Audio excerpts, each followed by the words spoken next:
अब भगवान 9वें अध्याय के 13वें श्लोक में बता रहे हैं कि जब जीव ये समझ जाता है कि भगवान के आश्रित होने से क्या लाभ है और आश्रित न होने से क्या है हानि है, तब उसका क्या फल होता है ऐसे जीव का। महात्मानस्तु मां पार्थ दैवीं प्रकृतिमाश्रिताः भजन्त्यनन्यमनसो ज्ञात्वा भूतादिमव्ययम्। महात्मानस्तु मां पार्थ दैवीं प्रकृतिमाश्रिताः। भगवान ने इसके पूर्व जो 12वें श्लोक में बताया कि आसुरी, राक्षसी और मोहिनी 3 तरह की जो प्रवृत्ति, जो स्वभाव के आश्रित जो मूल लोग हैं जिनका वर्णन किया। अब भगवान उनसे दैवी संपत्ति के आश्रित महात्माओं की विलक्षणता बता रहे हैं कि जो उनके विपरीत लोग हैं दैवी संपत्ति वाले, उनकी क्या विलक्षणता होती है। भगवान यहाँ बता रहे हैं दैवीं प्रकृति, अर्थात दैवी संपत्ति में जो देव नाम है वो परमात्मा का है, ओके ना। और जो आसुरी प्रवृत्ति में नाम है आसुर, तो वो असुरों का नाम है। तो परमात्मा की संपत्ति जो है वो दैवी संपत्ति कहलाती है। जो परमात्मा के जो गुण हैं, सद्गुण हैं सारे, अगर हम उसको अपनाएं तो फिर हमारी वो दैवी संपत्ति कहलाएगी। क्यों? क्योंकि परमात्मा सत है, सत चित्त आनंद। जब सत में चित्त लग जाता है तो हमें आनंद की प्राप्ति होती है, तब हम बोलते हैं सच्चिदा आनंद। ठीक है। अतः परमात्मा की प्राप्ति करने वाले जितने गुण और आचरण हैं उनके साथ सत शब्द लगाए। जैसे आप सद्गुण हैं, आपके में आपके सद्विचार हैं, तो ये सब क्या है? ये दैवी गुण है। तो जितने भी सद्गुण सद्विचार हैं वे सब के सब भगवत स्वरूप ही हैं। क्योंकि जो जिसमें ये दैवी संपदा होगी ना, वो भी भगवान का ही स्वरूप होगा, जिसमें सारे अच्छे गुण होंगे। तो और अच्छे स्वभाव वाले भगवान के ही स्वभाव हैं ये सब, और स्वभाव होने से ही उनको प्रकृति कहा कि ऐसी प्रकृति है। कहते हैं ना लोग, इसकी प्रकृति ऐसी है। हाँ। इसलिए दैवी प्रकृति का आश्रय लेना भी भगवान का ही आश्रय लेना है। किसी के पास अगर सद्विचार हैं, सद्गुण हैं और सद्वाणी बोलता है, तो ये सब समझ लीजिए कि वो भगवान का आश्रय लेकर ही चल रहा है वो, ऐसा प्राणी। दैवी संपत्ति के जितने भी गुण हैं, ये भी 16वें अध्याय में बहुत अच्छा बताया है, दैवी संपत्ति के बारे में भी और आसुरी संपत्ति के बारे में भी। तो वे जितने भी गुण हैं वो बहुत सामान्य गुण हैं और बड़े स्वतः सिद्ध हो जाते हैं, मतलब उसके लिए बहुत प्रयास नहीं करना पड़ता, है ना। तो इन सभी गुणों पर मनुष्यों का पूरा अधिकार है। अब कोई इन गुणों का आश्रय नहीं ले रहा है तो वो उसकी समस्या है, नहीं ले भाई। अब ये हमारे पर निर्भर करता है कि हम कौन सी चीज़ पसंद करते हैं। एक चीज़ होती है खोज, तो खोज किसकी होती है, और एक होती है उत्पत्ति। 2 चीज़ होती है ना, एक खोज हो रही है और एक उत्पत्ति हो रही है। तो खोज जो होती है वो नित्य तत्व की होती है। जो चीज़ है सदा सर्वदा है उसको हम खोज रहे हैं, है ना। आपने कहा ना वो कुर्ता नहीं मिल रहा है, कभी हम खोज रहे हैं। तो आप क्या चीज़ खोज रहे हैं? जो आपको नहीं मिल रही है। जो तत्व विद्यमान है, जो वस्तु विद्यमान है, उसकी हमेशा खोज होती है। लोग रिसर्च करते रहते हैं, रिसर्च कर रहे हैं, रिसर्च कर रहे हैं, रिसर्च कर रहे हैं। किस चीज़ रिसर्च कर रहे हैं भाई? आप नई चीज़ की नहीं रिसर्च कर रहे हो, जो चीज़ है ऑलरेडी उसको उसको ही हम खोज रहे हैं।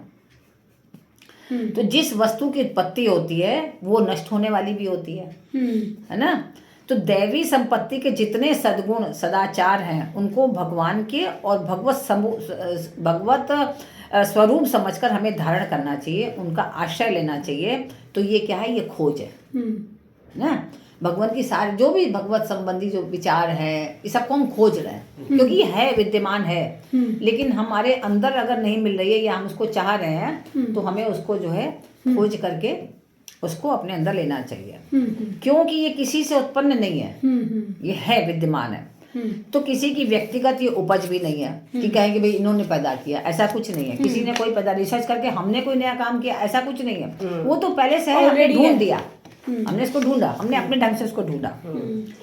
तो अब जो इन गुणों को अपने पुरुषार्थ के द्वारा उपार्जित मानता है कि सोचा कि हमने उपार्जित किया है, और स्वाभाविक न मानकर अपने बनाए हुए मानते हैं, उसको इन गुणों का अभिमान हो जाता है। अरे हमने ये किया तब तो ये चीज़ हुई, नहीं तो मिलती नहीं किसी को।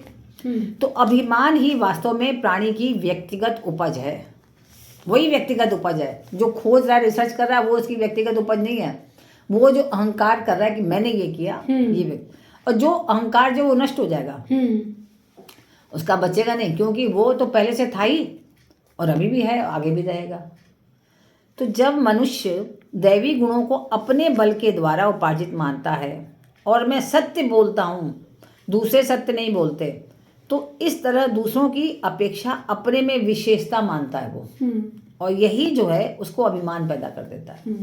जो सत्य बोलने वाला वो कहेगा ही नहीं कि मैं सत्य बोलता हूँ, उसको पता है मैं सत्य बोल रहा हूँ, तो उसको सिद्ध क्या करना है ना। आप देखो ज्यादातर झूठ बोलने वाले कहेंगे मैं एकदम सच बोल रहा हूँ, भगवान की कसम, तुम्हारी कसम, 100 कसम दिला देंगे, सही बात है ना। और सच बोलने वाले कुछ कहेंगे नहीं, तो मानो या ना मानो, सत्य है तो है। अब सूर्य पूरब में उदित होता है, आप पूरब में उदित तो कोई कहेगा नहीं नहीं नहीं नहीं मानते, ठीक है मत मानो, आप बहस ही नहीं करेंगे, कहेंगे अरे ये मूढ़ व्यक्ति जानेगा ही नहीं, इससे क्या बहस करो। तो ये होता है, दैवी संपत्ति के अधूरेपन में ही अभिमान पैदा होता है। जब दैवी संपत्ति हमारे अंदर पूरी तरह से नहीं होती, तब हमारे अंदर अहंकार आ जाता है कि लगता है ये मैंने किया, ये मैंने। अगर दैवी संपत्ति पूर्ण रूप से हो तो हम अहंकार नहीं करके विनम्र हो जाते हैं, हम झुक जाते हैं, कहते हैं प्रभु सब तो तुम ही कर रहे हो, हम क्या कर रहे हैं, हमारे में कहाँ सामर्थ्य है जब हम इतनी करेंगे, सब आपके ही द्वारा किया गया है।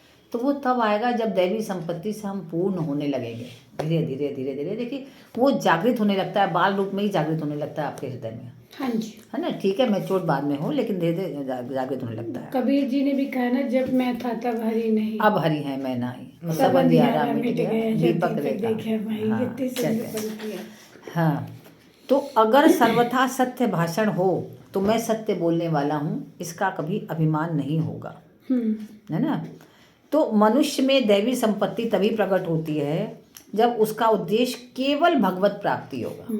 हम जो भी कर्म कर रहे हैं, अगर सभी कर्म में ये सोचें कि बस प्रभु की कृपा है, ईश्वर की इच्छा है, इसलिए हम ये कर्म कर रहे हैं, हमें उनके अलावा हमारे लिए कुछ है ही नहीं। हर चीज़ में, हर वस्तु में, हर काम में हमारा उद्देश्य, हमारा ध्येय भगवत प्राप्ति ही हो।